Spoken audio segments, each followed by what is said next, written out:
Es un gran privilegio estar con cada uno de ustedes.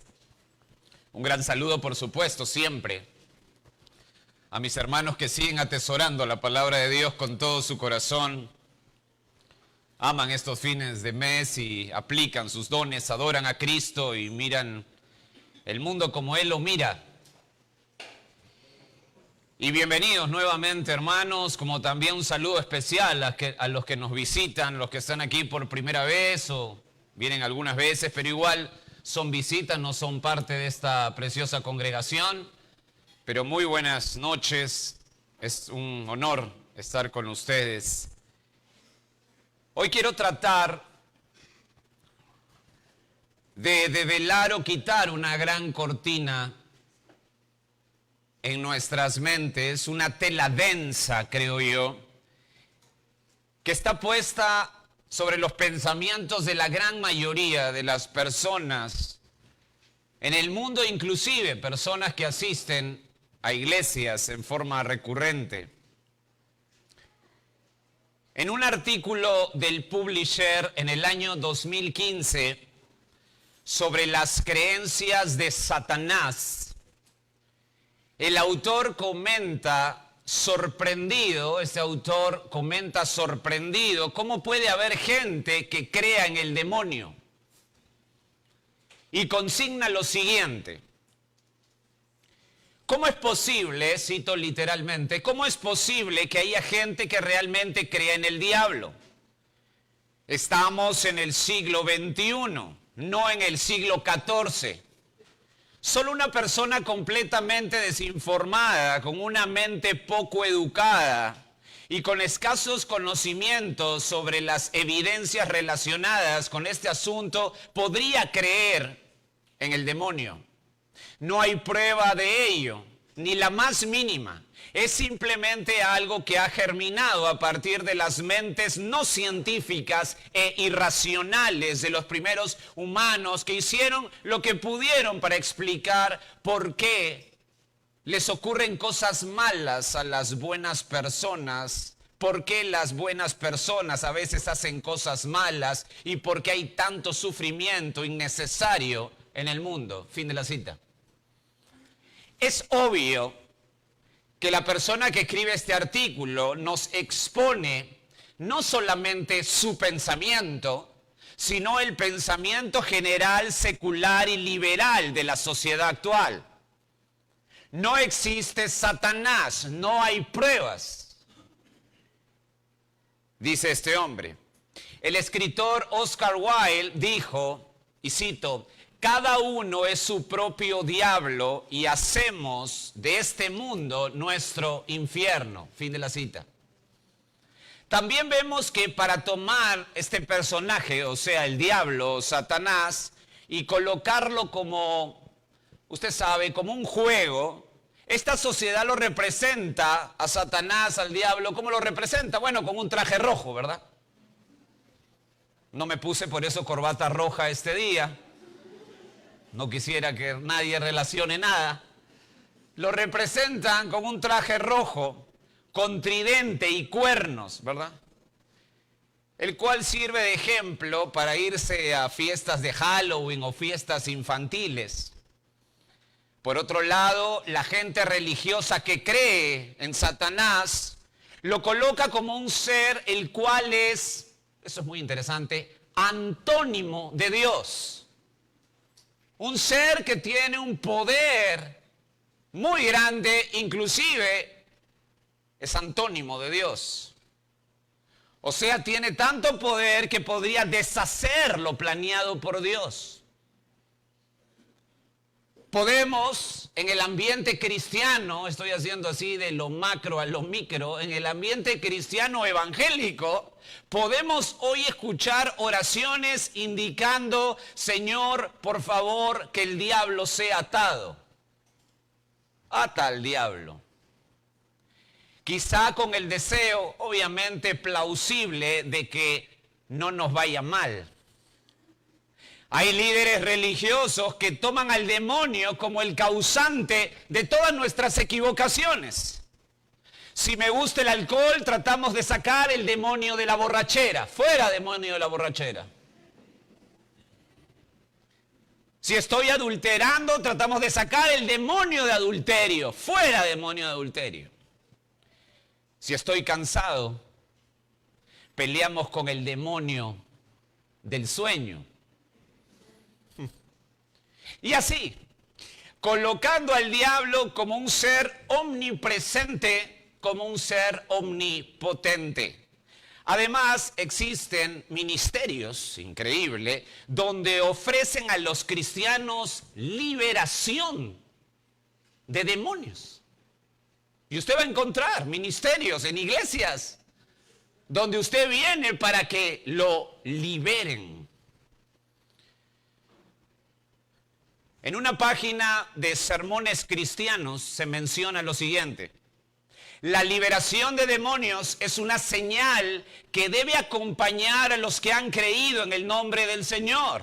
Y por medio de esta señal tan importante, muchas personas son beneficiadas siendo libres de cualquier atadura. Fin de la cita. O sea, si usted es creyente, si usted ha conocido a Cristo, tiene que estar hoy día echando demonios. Escuche esto, en un portal llamado Verdades Bíblicas, esto cita lo siguiente en este portal. Hablar de Satanás, estoy hablando de un portal que se llama Verdades Bíblicas. Hablar de Satanás es tanto la más malvada como la más estúpida enseñanza que alguno haya concebido. Fin de la cita. Según este artículo de Verdades Bíblicas, saber quién es Satanás es estúpido. Pero déjeme decirle algo. Lo más estratégico, escuche esto, lo más estratégico y astuto de Satanás es hacer creer a la gente que no existe. Y si alguien cree en él, darle una expresión manufacturada e irreal. Lo más estratégico. Pues si usted no sabe quién es él, no podrá entender cómo quiere destruirle ni arruinarle. O sea, finalmente, lo tonto es no saber quién es Satanás. Gracias a Dios que nos ha dejado su palabra, la cual ha contestado de manera certera quién es Satanás. Y no solo eso, sino las implicancias de su realidad. Hoy quiero hablarte, en estos minutos, de quién realmente es Él. Permíteme empezar desde lo general, ¿está bien? Voy a ir de lo general, voy a poner algunas bases que quiero que usted tenga en su mente, lo voy a hacer en forma paso a paso, despacio, para después entrar a puntos mucho más directos para nuestra vida. ¿Está bien? ¿Les parece bien? ¿Les parece bien? Vamos entonces. ¿Quién realmente es Él? Dios, según la Escritura, ha creado a dos seres conscientes. ¿Cuáles son esos seres conscientes? Ángeles y humanos, ¿ok? Según la Escritura, dos seres conscientes, ángeles y humanos. Usted puede ver cuando creó al hombre, por ejemplo, en Génesis 1:26, no tiene que ir ahí, solamente escucharlo, y además ustedes muchos lo saben. Entonces dijo Dios, hagamos al hombre, estoy citando Génesis 1:26, hagamos al hombre a nuestra imagen, conforme a nuestra semejanza, y señoree en los peces del mar, en las aves de los cielos, en las bestias, en toda la tierra, en todo animal que se arrastra sobre la tierra. Verso 27 de Génesis 1, y creó Dios al hombre a su imagen, e imagen de Dios lo creó, varón y hembra los creó. Interesante acotación final, ¿verdad? Varón y mujer, es decir, buscar otra forma de creación humana según Dios no hay, no existe. Los creó hombre y mujer, otra forma no existe, no hay, son inventos, nada más. Variar eso es perversión al más alto nivel, según la Escritura. Siga, por favor. observamos la creación del hombre. Pero la pregunta aquí, cuando vemos Génesis 1, 26, 27, en el primer libro de la Biblia, primer capítulo de la Biblia, la primera pregunta que debe pasar por nuestra mente al abordar este tema es: ¿cuándo creó a los ángeles Dios? ¿Cuándo los creó? Quisiera que vaya conmigo un momento a Job capítulo 38, si tiene Biblia. Este capítulo es muy instructivo. Job busca respuestas de su terrible sufrimiento y Dios le hace preguntas. Por ejemplo, Job en el capítulo 38, en el verso 4, le hace algunas preguntas. Le dice: ¿dónde estabas tú cuando yo fundaba la tierra? Le pregunta Job: ¿dónde estabas tú cuando yo fundaba la tierra? Házmelo saber si tienes inteligencia. En el verso 5 de Job 38, ¿quién ordenó sus medidas, si lo sabes? ¿O quién extendió sobre ella cordel? Job empezó a entender que se había metido en un enorme problema al tratar de cuestionar a Dios, quien tiene el derecho sobre toda creación de hacer lo que quiera. Y por supuesto Job estaba perplejo. Él no estaba ahí mientras Dios creaba, ¿verdad que sí? Le hablaba a Job, él no estaba ahí, ¿ok? ¿Está bien? Perfecto. Ahora, note por favor el verso 6 del mismo capítulo de Job, verso 6. ¿Sobre qué están fundadas sus bases? ¿O quién puso su piedra angular? Verso 7. Cuando alababan, ¿lo tiene ahí? Todas las estrellas del alba, y se regocijaban todos los hijos de Dios. Deténgase, ¿cómo? Estrellas, hijos de Dios. ¿Qué es esto? Escuche, tanto estrellas como hijos de Dios está marcando referencia aquí de ángeles. Son los ángeles creados. Por ejemplo, en Job 1.6, en el mismo libro de Job, en 1.6, para hacer un paralelo, dice: un día vinieron a presentarse delante de Jehová los hijos de Dios, entre los cuales vino también Satanás. Bene Elohim, hijo de Dios, aquí hace referencia a ángeles. Ángeles. Es el mismo término para referirse a ángeles en el Antiguo Testamento. Y es obvio, si regresa a Job 38, que los ángeles tienen que alabar. ¿Por qué tienen que alabar? Porque los ángeles han sido creados ¿por quién? Por Dios. Esto es reafirmado en el Nuevo Testamento, en Colosenses 1.16, solamente puede anotarlo, Colosenses 1.16, donde Pablo dice: porque en él, hablando de Cristo, fueron creados todas las cosas, las que hay en los cielos, en la tierra, visibles e invisibles, sean tronos, sean dominios, sean principados, sean potestades, todo fue creado por medio de él y para él. Note, principados, potestades son referencia a seres angelicales. Y dice que todo fue creado por él, refiriéndose al Señor Jesucristo. Ahora, con lo que le he dado, arme en su mente, por favor. Según Job 38, mientras Dios realizaba su creación, los ángeles que había creado lo estaban, ¿qué cosa? Alabando. ¿Ok?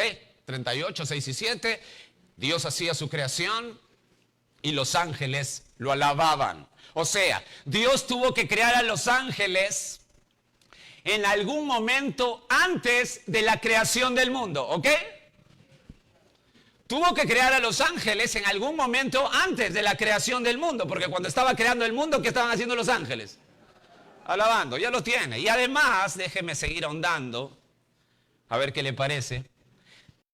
Haber sido dados, escuche esto, todos los millones de ángeles en un solo momento por la palabra de Dios.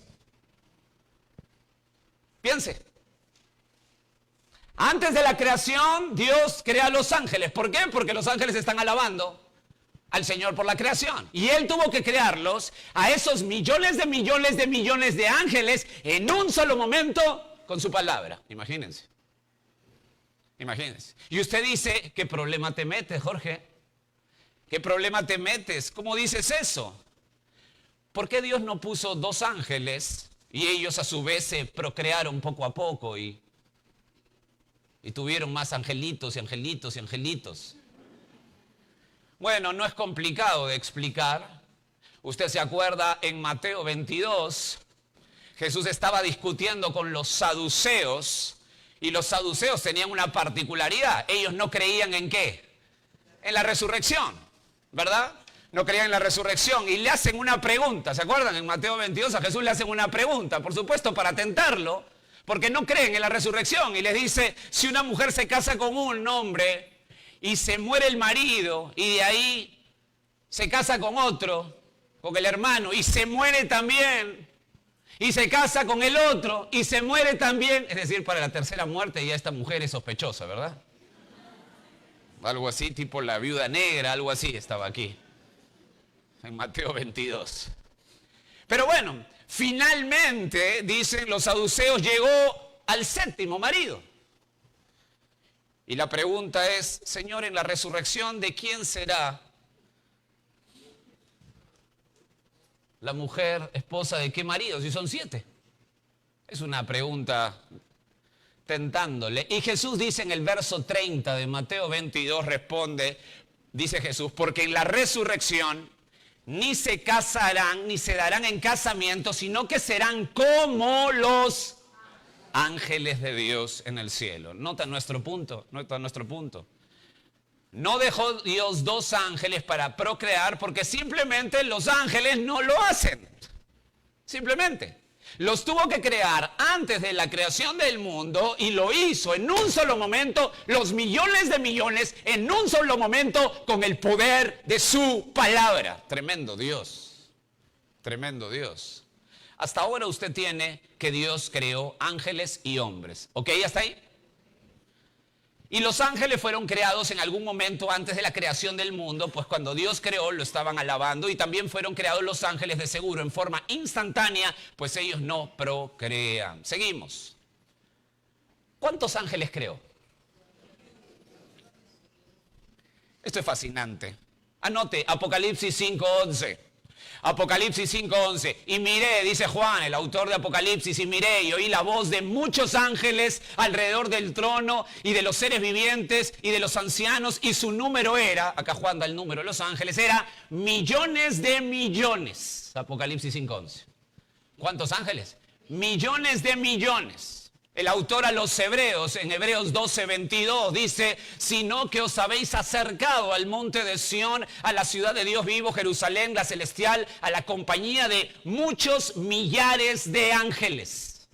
O sea, Juan dice que son millones de millones, el autor de los hebreos dice que son muchos millares de ángeles. Otra vez, ¿cuántos ángeles creó? Respuesta, muchos millones, ¿verdad? Ahora piense. Con su palabra, piense y empalme lo que hemos visto anteriormente. Con su palabra el Señor en un instante creó millones de ángeles con el poder de su palabra. ¿No le parece poderoso eso? ¿Qué Dios nos estamos enfrentando? ¿Qué Dios? Una pequeña nota enlazada con lo anterior sobre poder. Un solo ángel. ¿Cuántos hemos dicho que ha sido creado? Millones de millones, muchos millones de millones. Bueno, un solo ángel mató a 185,000 asirios. Eso está en Isaías 37:36. Un solo ángel mató a 185,000 asirios, uno solo. Imagínense el poder, y ahora, imagínense solamente como una nota al margen, no está aquí, imagínense que yo quiera pelearme con los demonios. Imagínense que usted quiera decirle al demonio, fuera, te reprendo, te reprendo. Imagínate, un demonio mató a 185,000 asirios. Creo que no sabemos lo que estamos haciendo. Creo que no entendemos lo que estamos haciendo. Cierro la nota ahí.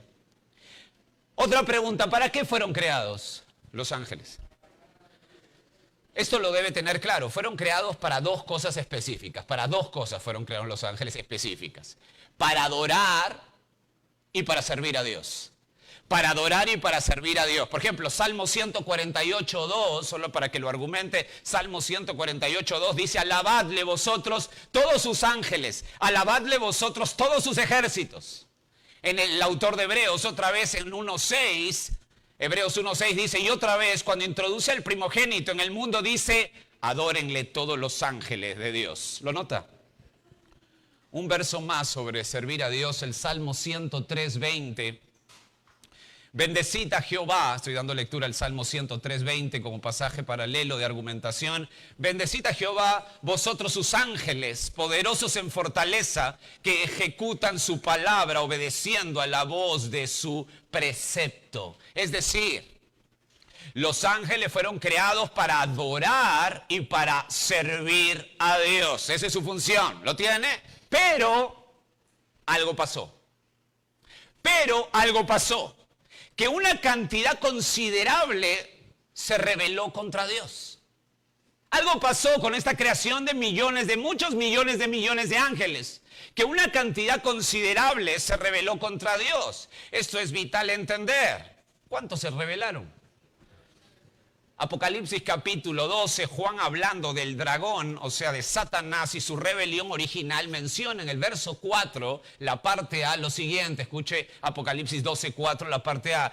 Y su cola arrastraba la tercera parte de las estrellas del cielo. ¿Se acuerdan que los ángeles también se le llama como estrellas o hijos de Dios en el Antiguo Testamento? Juan dice, y su cola arrastraba la tercera parte de las estrellas del cielo y las arrojó sobre la tierra. ¿Lo puede ver? O sea, 1/3 de los ángeles se rebelaron contra Dios. 1/3. ¿Le parece bastante? De muchos millones de millones. 1/3. Y ahora, todos, ese 1/3, todos están por ahí revoloteando, están sueltitos por ahí, ese 1/3. No. ¿Todos son demonios que andan por ahí? No. No, escuche. Una parte de ese 1/3, una parte fue colocada en prisiones permanentes. De 1/3 que se rebelaron, la Escritura enseña que una parte de ese 1/3 de revelación ante Dios fueron colocados en prisiones permanentes. Están en prisiones hoy. Son los que aparecen, por ejemplo, en Judas, en el único capítulo que tiene, en el verso 6. Doy lectura a Judas 1:6, dice: y a los ángeles que no guardaron su dignidad, sino que abandonaron su propia morada, los ha guardado bajo oscuridad en prisiones eternas para el juicio del gran día. Son los mismos ángeles, estos de Judas 1:6, que están en 2 de Pedro 2:4, que están en prisiones. Dice 2 de Pedro 2:4, porque si Dios no perdonó a los ángeles que pecaron, sino que arrojándolos al infierno, los entregó a prisiones de oscuridad para ser reservados al juicio. Hay una porción de ese 1/3 que están en prisiones permanentes. Estos ángeles de Judas y Pedro que hemos mencionado, que están puestos en prisiones permanentes, están ahí hasta arrojarlos al infierno. Tienen en común, esto es muy interesante, que están estos ángeles que están en prisiones permanentes, tienen en común que son los que pecaron en la época de Noé. ¿Se acuerda? Con las mujeres de la tierra. Y aunque son seres espirituales, de alguna manera se pudieron materializar. Usted debe acordarse cuando también va a ser destruido Sodoma por el Señor y ángeles fueron por Lot, y en esa ciudad tan perversa vinieron, los vieron tan bellos, tan diferentemente bellos, que toda la ciudad fue para abusar sexualmente de ellos. ¿Se acuerdan? Génesis 19. Pero también están los rebeldes, no solamente los que están 1/3 en prisiones permanentes, sino también de ese 1/3 hay una porción que están en el llamado foso, los cuales son prisiones, pero la diferencia es que son prisiones no permanentes, sino temporales. Pues en Apocalipsis 9, estos ángeles rebeldes, o sea, demonios, salen a la tierra en la tribulación. Eso está en Apocalipsis 9, del 1 al 5. Esta porción de 1/3, una porción está en prisiones permanentes hasta el infierno. La otra está en prisión, pero no permanente, sino temporal, y aparecerán en la tribulación, en los 7 años de tribulación. Eso está en Apocalipsis 1:5. Pero también tiene a los que quedan sueltitos. Hay una porción de 1/3, están en prisiones permanentes, otra en prisiones temporales, pero hay un grupo de ángeles caídos, o sea, demonios, que adivinen dónde están. Sueltos. los cuales son los demonios que están operando hoy. Y están operando hoy en forma activa. Entonces, si usted resume esto, tiene que ángeles santos, la creación son ángeles santos y los ángeles rebeldes, los cuales un tercio de estos ángeles rebeldes se dividen a su vez en los que han sido colocados en prisiones permanentes, los que han sido colocados en prisiones temporales y los demonios que hoy operan. ¿Lo tiene hasta ahí? ¿Está bien dividido hasta ahí? Perfecto. Sigamos construyendo esto. Los ángeles son diferentes a los hombres, ¿ok? No solamente porque no mueren, no solo porque no procrean, sino además porque se fijó, escuchen esto, la cantidad específica al principio. Se fijó la cantidad específica al principio, es decir, no tenemos que hacer un censo de ángeles cada año, no. ¿Ok? ¿Usted me entiende? Se fijó una cantidad fija, punto. Pero los ángeles, al igual que el hombre, tienen nombre propio. ¿Sabía usted? Tiene nombre propio. Dios conoce a todos por nombre. El ángel Pepito, Raúl, Jacinto. Vengan aquí, les llama por nombre. O sea, no dice que pase el ángel 6.666.000 adelante. No, por nombre.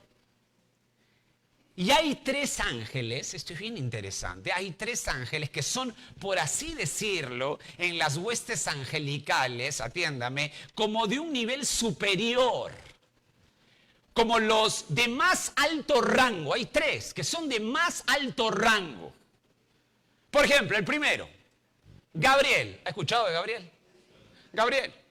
Recuerda, este fue el ángel enviado por Dios para anunciar a María que estaba embarazada del Mesías. ¿Se acuerdan? En Lucas 1.26, solamente lo puede anotar, Lucas 1.26 dice, al 6º mes, el ángel Gabriel fue enviado por Dios a una ciudad de Galilea llamada Nazaret, a una virgen desposada con un varón que se llamaba José, a la casa de David, y el nombre de la virgen era María. Ahora, tengo que confesarles que le tengo mucho cariño a Gabrielito.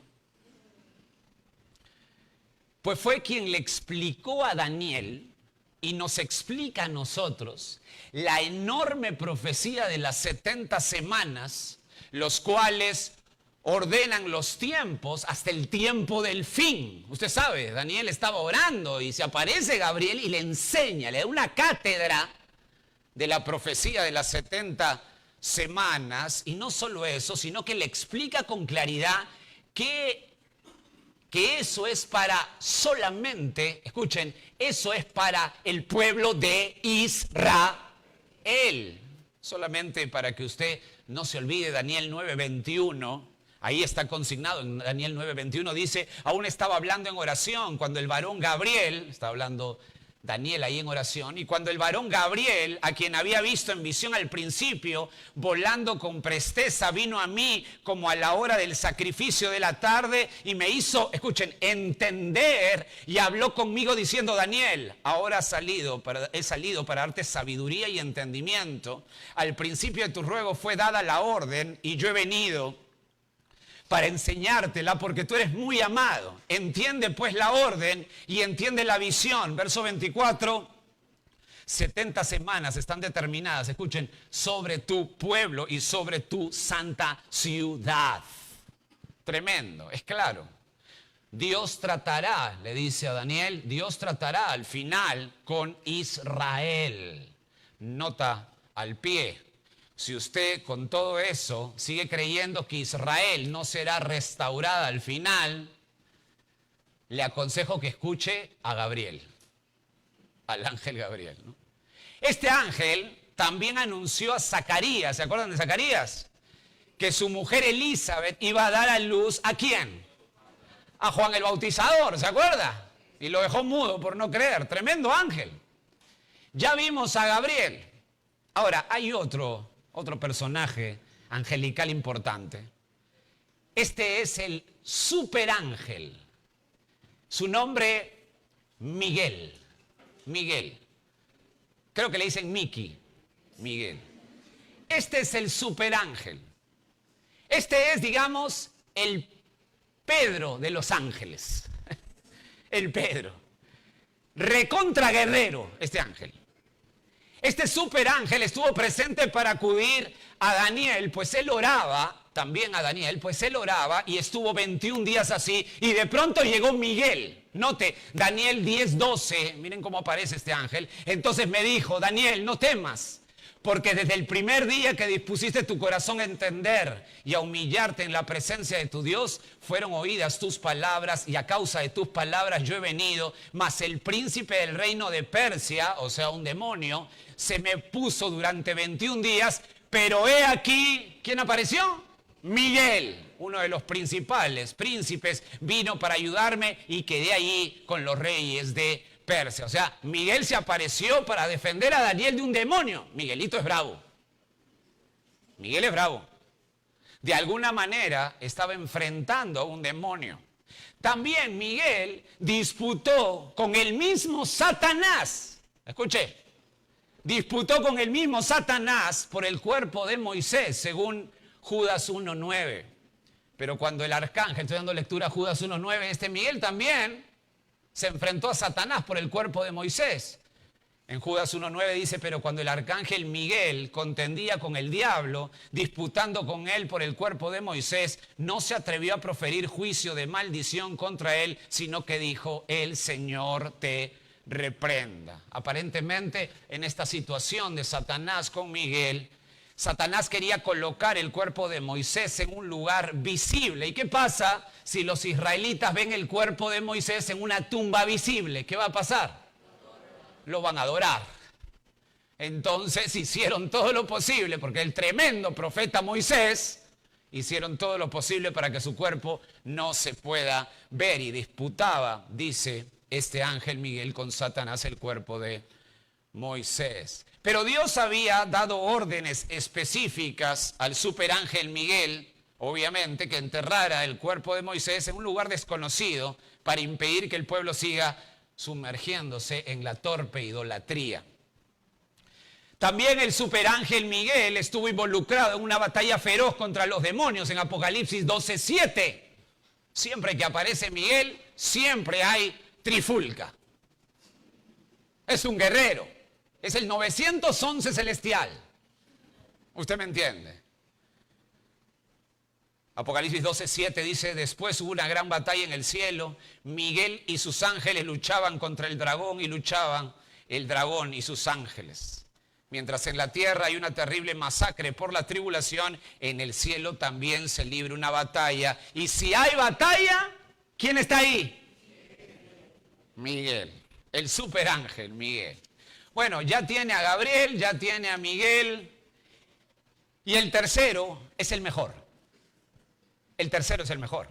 Es decir, si usted quiere ver lo que significa belleza para Dios, tiene que ver a este gran querubín creado. Su nombre, Lucifer. Lucifer.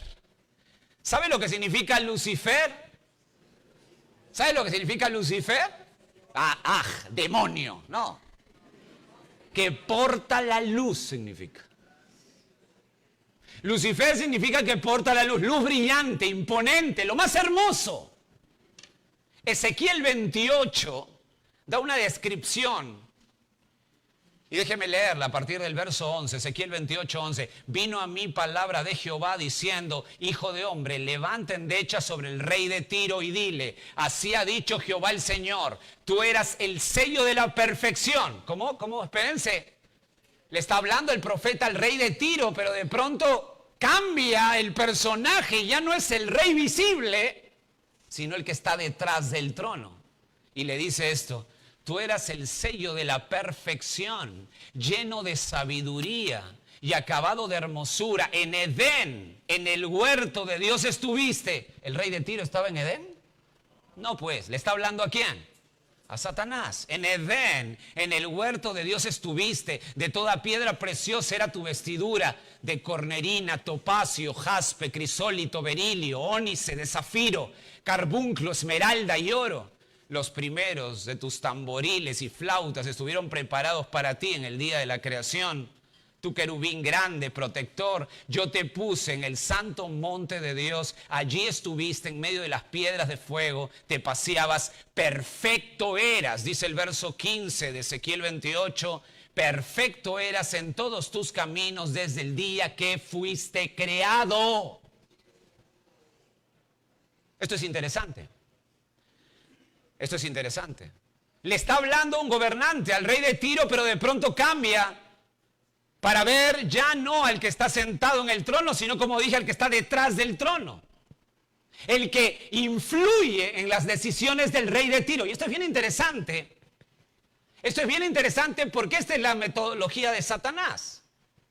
¿Dónde está influyendo fuertemente en este mundo? ¿Dónde cree usted? En los gobiernos. Ahí se coloca. ¿O usted cree que las leyes que quieren dictaminar son porque hay gente tan escasamente pensante que no puede evaluar quién es hombre, quién es mujer, quién es perro, quién es gato? No. Eso son tonterías. Eso es con dos dedos de frente. Usted me entiende, ¿verdad? O sea, usted puede venir acá y decirme, no, yo me siento perro. Usted se puede sentir si quiere lo que quiera. Pero no porque se siente es. Ese tipo de cosas extrañas van en contra, no de poner una ley de ese tipo, no. Lo que se quiere es pisotear la palabra de Dios. Esa es la meta, ese es el fin. Denigrar la Biblia, ese es el fin. El que influye en las decisiones del rey de Tiro, volviendo al texto, es el mismo Satanás. Ahora, note su descripción. No sé si cuando lo leí en Ezequiel 28, no sé si notó, pero habla de sello de la perfección. ¿Nota cómo le dice a Lucifer? Sello de la perfección. Su descripción es toda piedra preciosa que hemos nombrado. Fue colocado por el mismo Dios como el querubín protector, es decir, el de más alto rango era Lucifer. Inclusive algunos hablan que era el líder de alabanza de los ángeles. Interesante, ¿no? Porque habla de flautas, tamboriles, ¿no? Puede ser. Este ángel es la perfección. Lucifer era la perfección y la descripción de lo que para Dios es hermosura. Pero este ángel, escuche, palabra clave, se rebeló contra Dios. ¿Cuál fue su pecado? ¿Cuál fue su pecado? Isaías capítulo 14, verso 12 nos describe su pecado. Isaías 14, 12 dice, ¿cómo caíste del cielo, oh lucero, hijo de la mañana? Cortado fuiste por tierra, tú que debilitabas a las naciones, tú que decías en tu corazón, escucha su pecado, subiré al cielo en lo alto, junto a las estrellas de Dios, levantaré mi trono y en el monte del testimonio me sentaré. A los lados del norte, sobre las alturas, dice el verso 14, de las nubes subiré y seré semejante al Altísimo, mas tú derribado eres hasta el Seol, le dice, y a los lados del abismo. En estos textos se menciona, escuchen, 5 veces lo que él va a hacer, es decir, su pecado. Yo voy a hacer esto, yo voy a tener mi trono, yo. Su pecado es pura soberbia. Soberbia. Esto es tan importante de atesorar. Pura soberbia. Desde ese momento, el cual es antes de la creación del mundo, ¿se acuerdan? ¿Fueron creados los ángeles cuándo? Antes de la creación, ¿verdad? ¿Por qué? ¿Cómo sabemos eso? Porque los ángeles están alabando a Dios, ¿verdad? Desde ese momento, el cual es antes de la creación del mundo, Satanás y los ángeles que le siguieron, o sea, ¿cuántos eran? 1/3. No, ¿cuántos eran los que le siguieron? 1/3 de ellos, de los muchos millones de millones, fueron instantáneamente, escuche, ya condenados. No hay retroceso para los ángeles. No hay retroceso, no hay arrepentimiento. Pues para ellos es creado el infierno, según Mateo 25:41. ¿Para qué fue creado el infierno? Para Satanás y sus ángeles. Lastimosamente, muchos y la gran mayoría van a ir al infierno a acompañar a Satanás y sus ángeles. Pero no fue creado para la gente, fue creado para Satanás y sus ángeles, según Mateo 25:41. No olvide esto, Satanás es poderoso, pero no es como Dios, ¿ok? ¿Ok? ¿Me están siguiendo todavía? Satanás es poderoso, pero no es como Dios. Satanás es un ser creado, no es omnipotente ni omnipresente. A veces estamos por acá y sí, es que lo que pasa es que el diablo me puso cabe, el diablo. Y de repente el diablo está en Dinamarca y dice, pero ¿yo qué hago en Lima? ¿No? Escuchen, Satanás no es omnipresente, no es omnipotente. Creo que con esto ya tiene un panorama, ¿verdad que sí? ¿Están bien hasta acá? Porque acabo de terminar la introducción. ¿Están bien? Perfecto. Ahora sí. Quisiera hacerle 3 preguntas con lo que tiene. 3 preguntas. Creo que con eso tiene un panorama y ahora sí podemos responder quién es Él y sus implicancias. Quiero hacerle con esto 3 preguntas. La primera, ¿por qué sé que Satanás es real? ¿Por qué sé que Satanás es real? ¿Por qué debemos saber que Satanás es real? La segunda, ¿por qué debo saber cómo opera? ¿Por qué debo saber cómo opera? Y la tercera, ¿por qué estar seguro de su fin? ¿Por qué estar seguro de su fin? 3 preguntas a desarrollar ya con lo que tiene. Creo que va a ser mucho más fácil poder captar esto. Entonces vamos a la primera pregunta. Déjenme refrescarme. Listo. ¿Por qué sé que Satanás es real? Creo que podría ser una serie con esa pregunta. En realidad podríamos tener un montón de mensajes con esto, pero quiero ser contundente con esto. ¿Por qué sé que Satanás es real? Primero, porque Jesús dice que es real. Sé que Satanás es real porque Jesús dice que Satanás es real. Mateo 4, del 1 al 10, Jesús se pasó 10 versículos conversando ¿con quién? Con Satanás, con el diablo. 10 versículos conversando con Satanás en la famosa tentación al inicio de su ministerio. Jesús expulsó, ¿qué expulsó Jesús en su ministerio? Demonios, expulsó demonios. Es más, les mandó a sus discípulos que lo hicieran también en Mateo 10:1. ¿Se acuerdan? Las famosas credenciales mesiánicas. Jesús, hablando de su pasión en la cruz, dijo explícitamente en Juan 12:31, ahora es el juicio de este mundo, ahora el príncipe de este mundo será echado fuera. ¿Refiriéndose a quién? A Satanás. En Juan 14:30, solamente anótelo, no tiene que ir ahí porque si no se va a perder. Pero en Juan 14:30 Jesús dice, no hablaré ya mucho con vosotros porque viene el príncipe de este mundo y él nada tiene en mí. ¿Quién es el príncipe de este mundo? Satanás. En Juan 16 Jesús menciona que Satanás ha sido ya juzgado. En Juan 16:11 y dice, y de juicio por cuanto el príncipe de este mundo ha sido ya juzgado. ¿Quién es el príncipe de este mundo otra vez?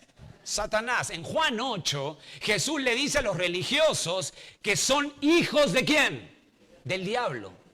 Juan 8:44 les dice, vosotros sois de vuestro padre el diablo y los deseos de vuestro padre queréis hacer. Damas y caballeros, Jesús creía en Satanás. Jesús creía en Satanás. Si usted no cree que exista, está en contra de Jesús. Complicado. Eso sería suficiente para mí. Saber que si Jesús dice que Satanás es, para mí es suficiente. Pero déjeme un poco más. Segundo, no solo Jesús creía en Satanás. Pablo, el apóstol Pablo, también creía en Satanás. En Efesios 2:2 dice lo siguiente, en los cuales anduviste en otro tiempo, siguiendo la corriente de este mundo, conforme al príncipe de la potestad del aire. ¿Quién es el príncipe de la potestad del aire? Otra vez, Satanás. Pablo describe la vida pasada de los creyentes actuales y dice que seguían al diablo. Creen en Satanás. Segunda de Corintios 11 advierte de Satanás en el verso 14, Segunda de Corintios 11, 14, Pablo dice, y no os maravilla, porque el mismo Satanás se disfraza como ángel de luz. Amados, esto es muy claro, Pablo creía en Satanás. Déjeme avanzar. El apóstol Pedro creía en Satanás. Primera de Pedro 5:8. Este le gusta, creo que este lo ha escuchado. Sed sobrios, dice Pedro, y velad, porque vuestro adversario, el diablo, como león rugiente, anda alrededor buscando a quién devorar. Esa palabra devorar en el idioma original es comerte de pies a cabeza, ¿no? ¡Fum! Déjame avanzar un poco más. El apóstol Juan también creía en Satanás. Primera de Juan 5:19. Sabemos que somos de Dios y el mundo entero está bajo él. Maligno, el maligno. ¿Quién es el maligno? Satanás.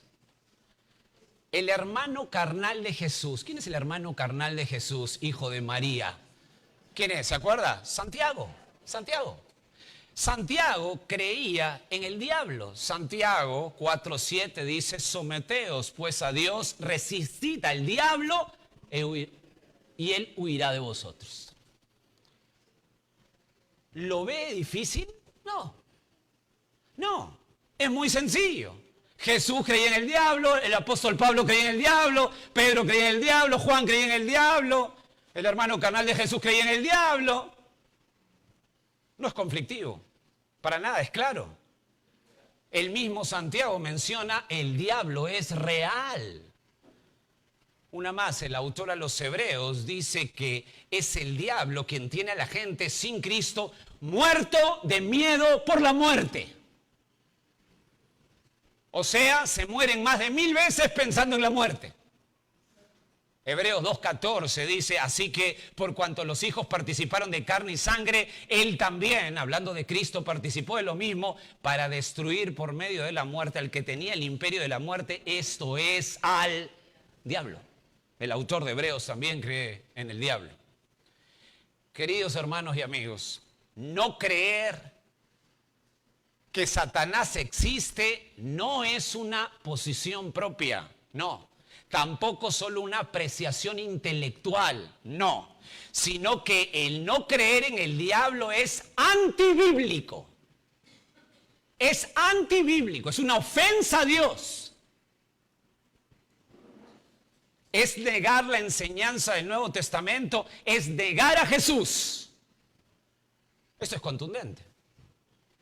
El diablo es un ser real, es un ángel poderoso que dirige y comanda una rebelión contra Dios y los suyos junto con sus demonios. ¿Y saben qué?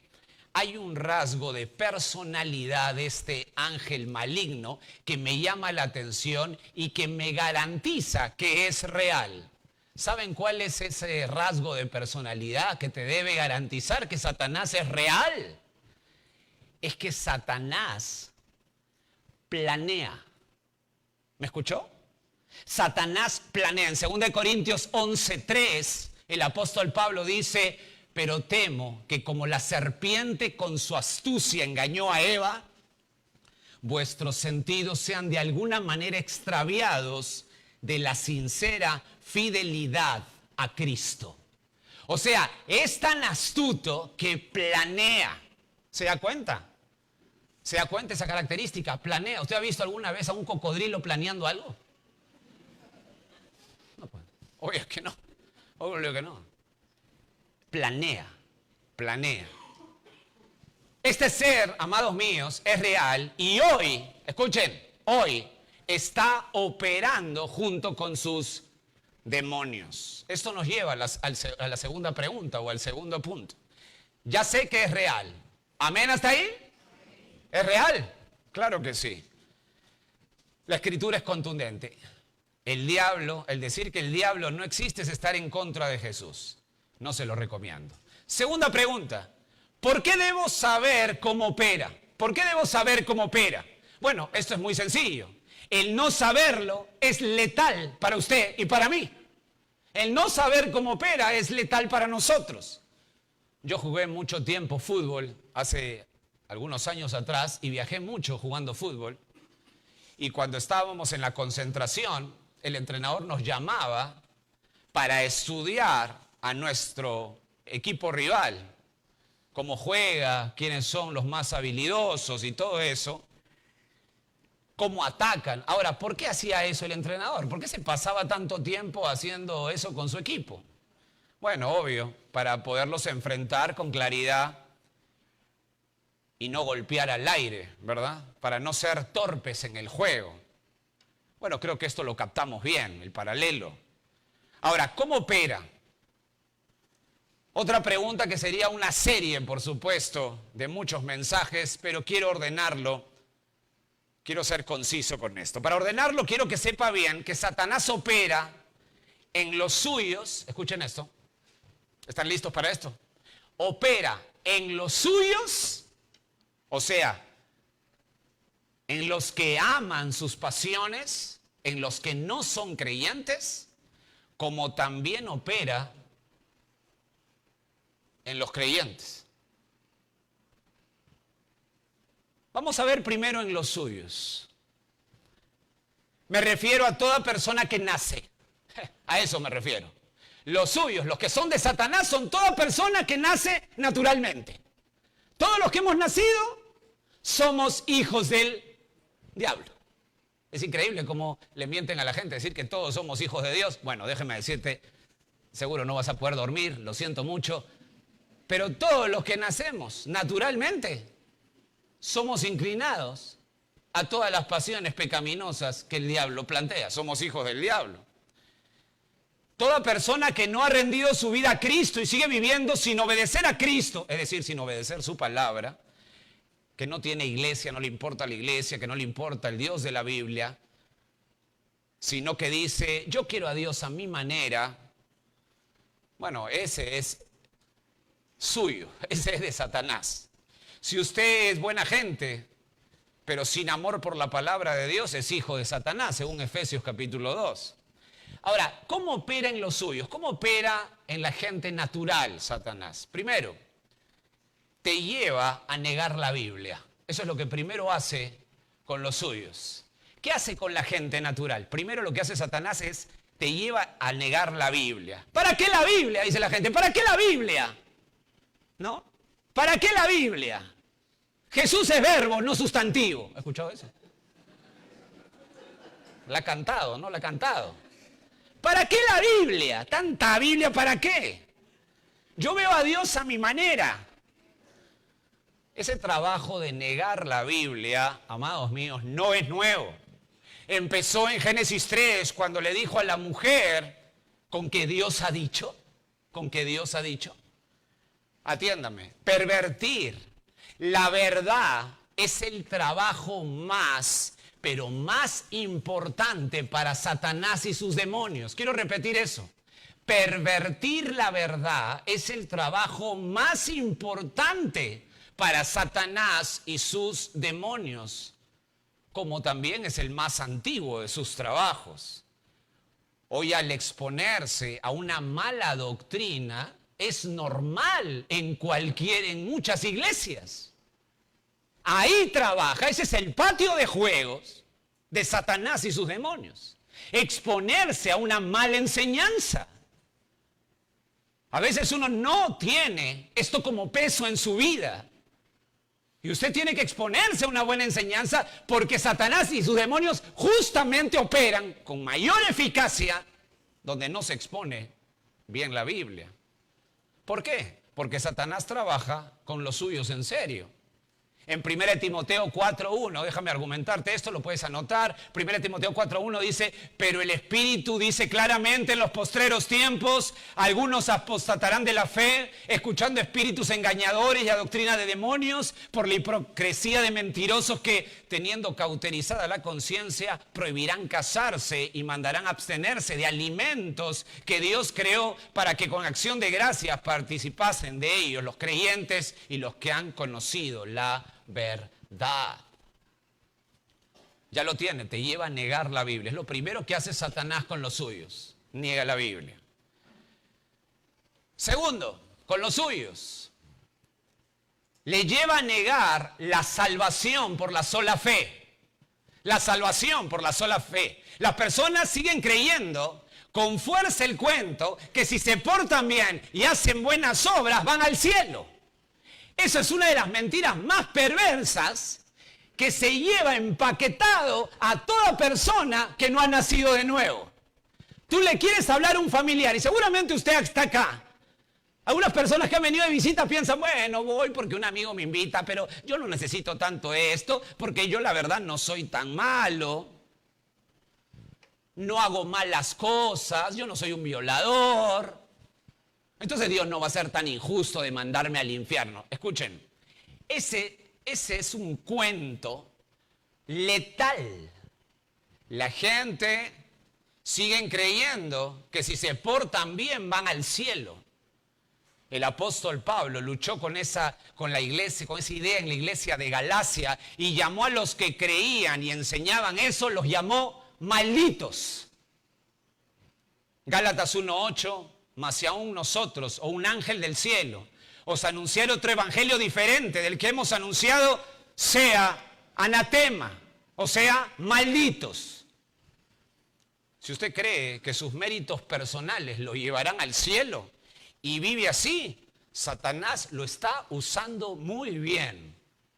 Usted está siendo usado por Satanás. Interesante. Interesante. Tercero, a los suyos, a los de Satanás. No quiere que seas, ¿están listos para esto? Satanás a los suyos les dice que no quieren que sean ateos. ¿Qué? ¿Cómo? ¿Satanás no quiere que la gente sea atea? Satanás no quiere que sea ateo. No. Pues si tú eres ateo y no tienes nada de dioses falsos en tu mente, es más fácil que alguien venga, te predique de Cristo, y como no tienes nada en tu mente de dioses falsos, es más posible que con mente así llegues con más facilidad al evangelio. Satanás no quiere a los ateos. ¿Qué le parece?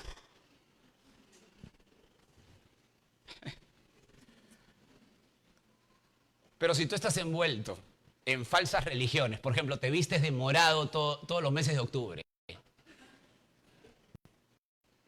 pones celebración, que la misa, por supuesto, es totalmente una blasfemia contra Dios, porque la misa es sacrificar nuevamente. Mucha gente no sabe eso, pero es sacrificio tras sacrificio, y el autor de Hebreos que dice que solamente ha habido un solo sacrificio para siempre.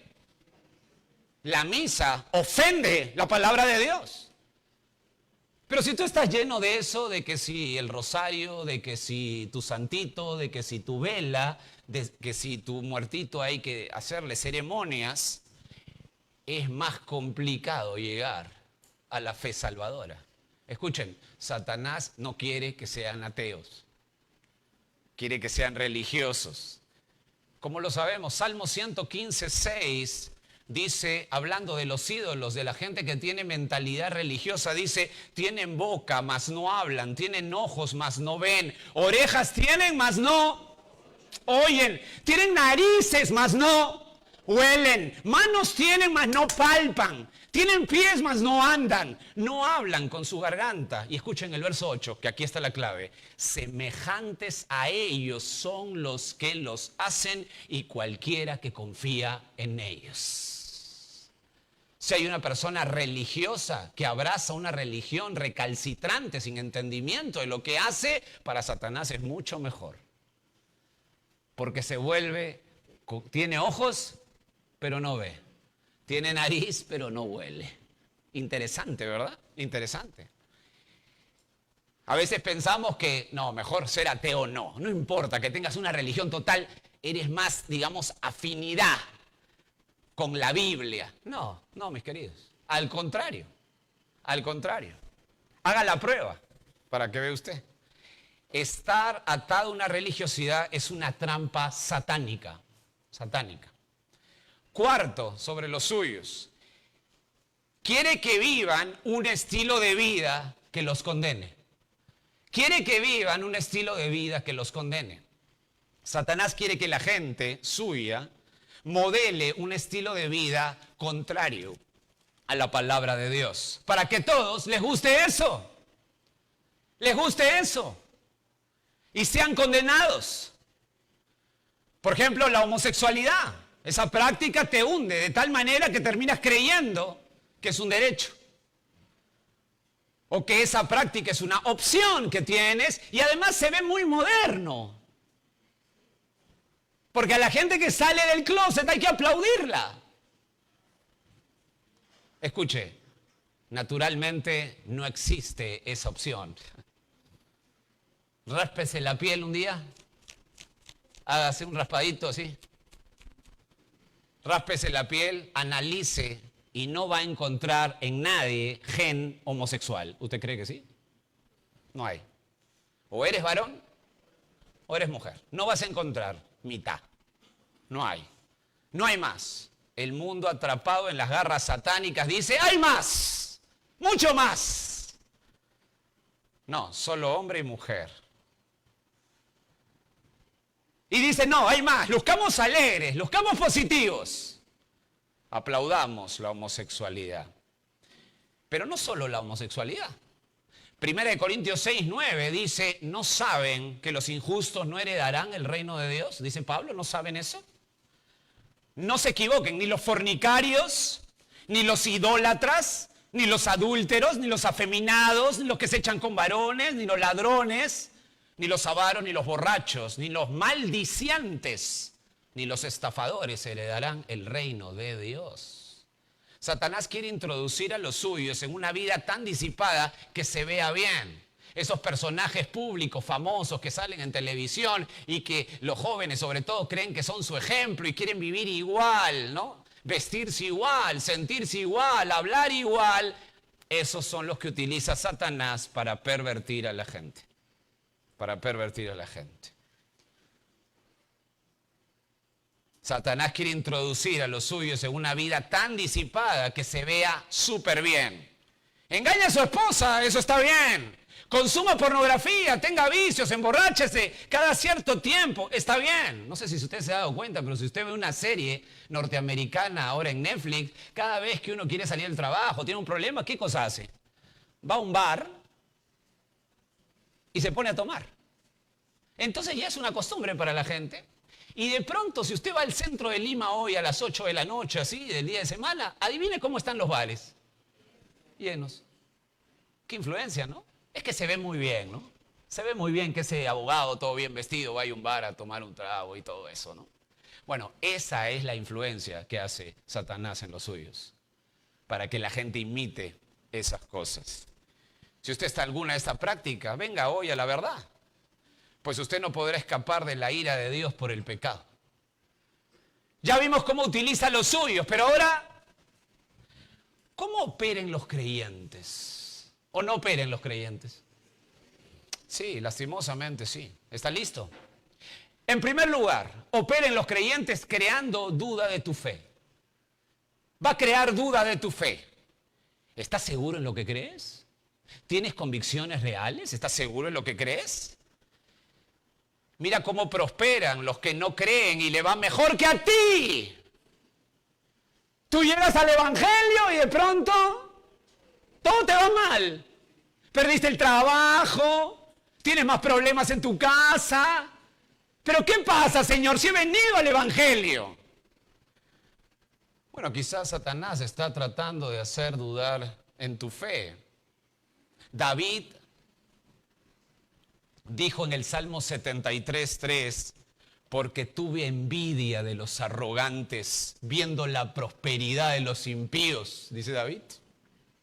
En el verso 11 del mismo Salmo 73, y dicen, ¿cómo sabe Dios? ¿Hay conocimiento en el Altísimo? Burlándose. He aquí estos impíos, sin ser turbados en el mundo, alcanzaron riqueza. David dice, pero Señor, yo soy tuyo y los impíos triunfan. Y a mí me va, pero pésimo.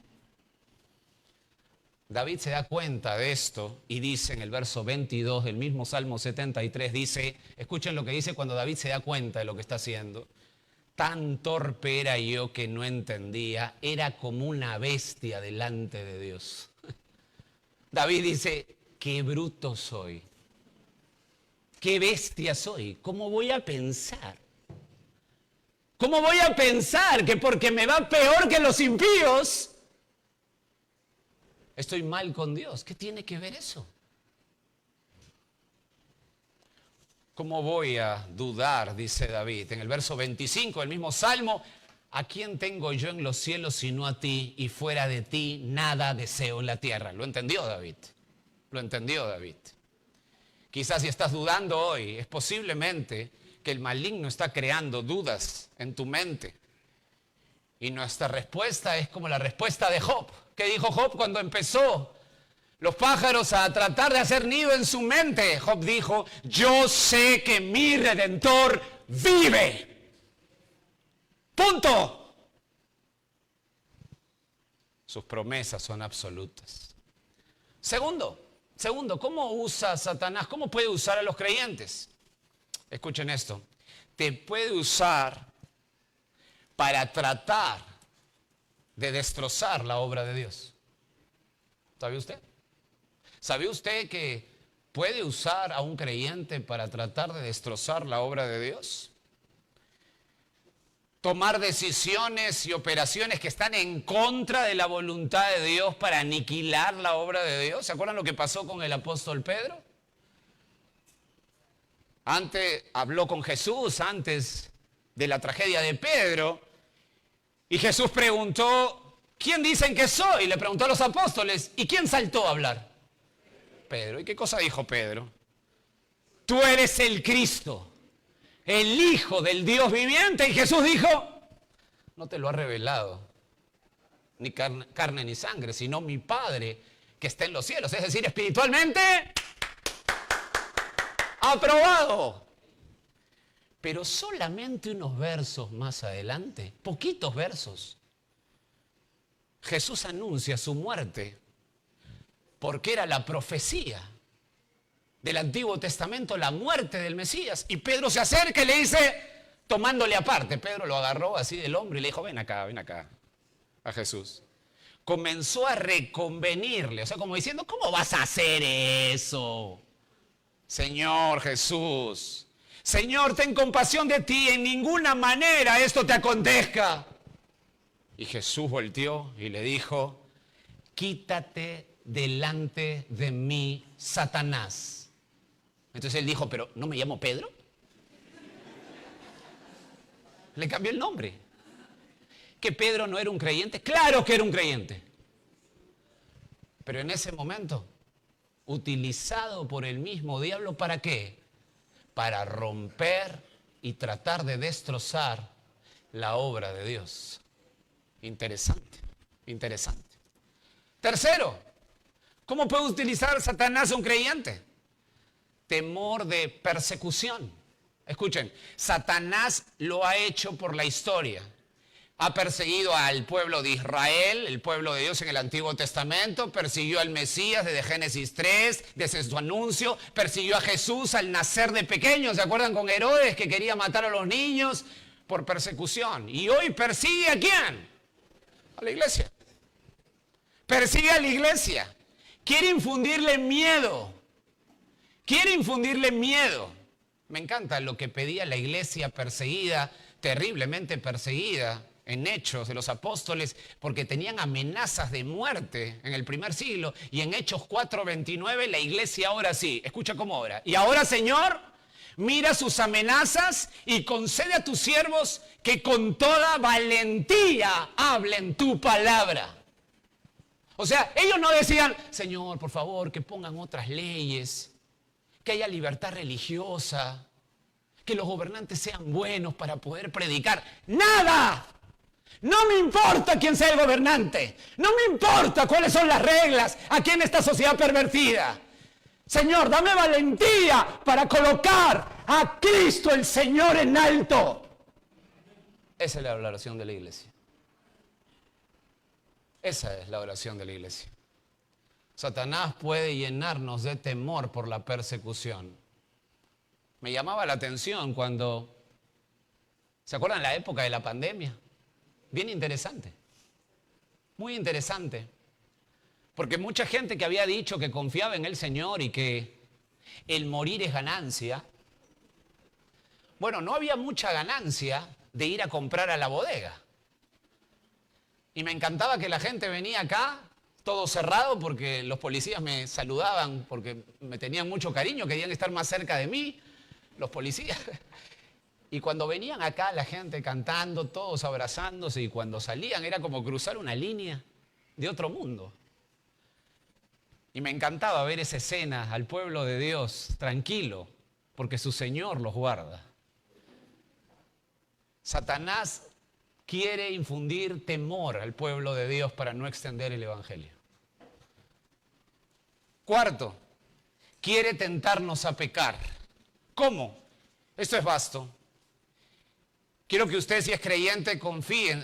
Quiere que, si usted es creyente, confíe en sus recursos, no en los recursos espirituales. No confíe en el poder de Dios, es lo que quiere Satanás. Que paso a paso confiemos en nosotros.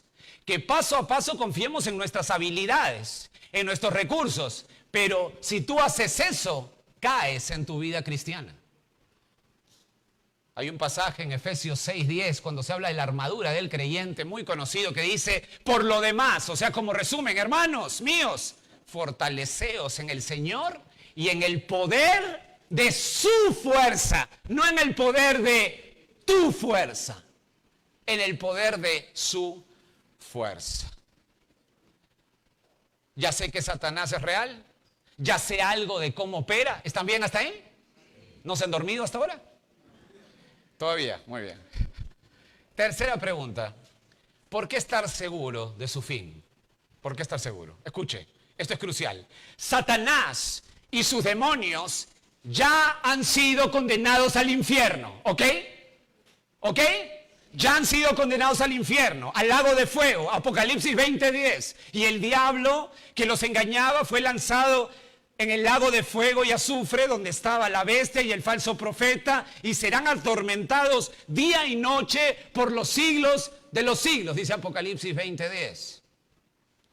Ahora, ¿sabe por qué el diablo y sus ángeles rebeldes han sido ya condenados? ¿Sabe por qué? ¿Cuál es la clave? Rebelarse ante Dios. Rebelarse ante Dios. ¿Saben por qué van al infierno?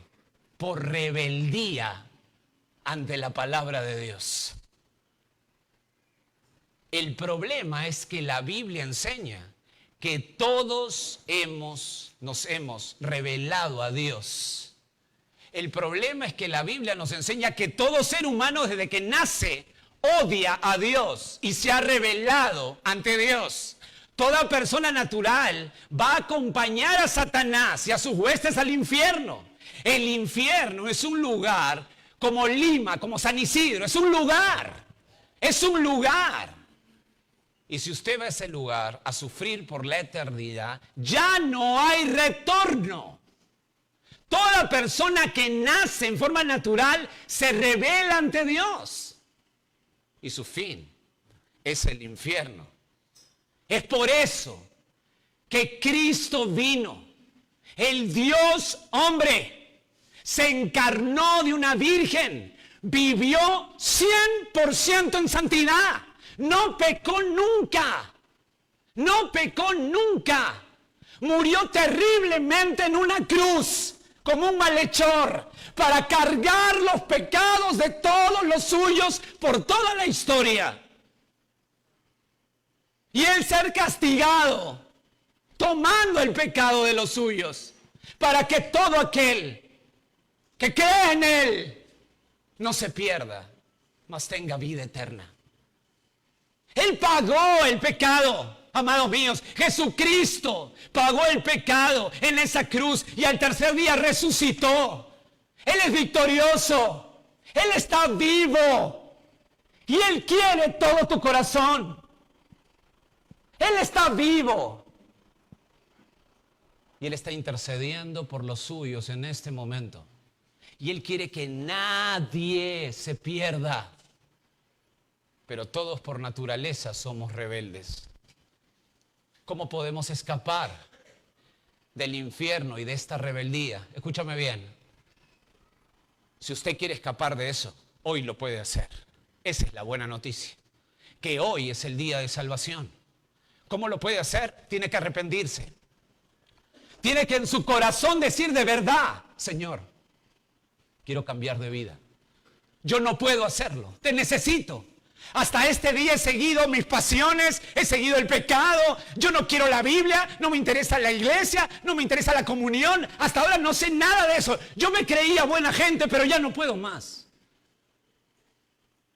Quiero ser transformado por el poder de esa cruz. Y cuando pasa eso, mis queridos, en un instante, Cristo viene, limpia, purifica y nos da vida nueva. ¿Me escuchó? Vida nueva.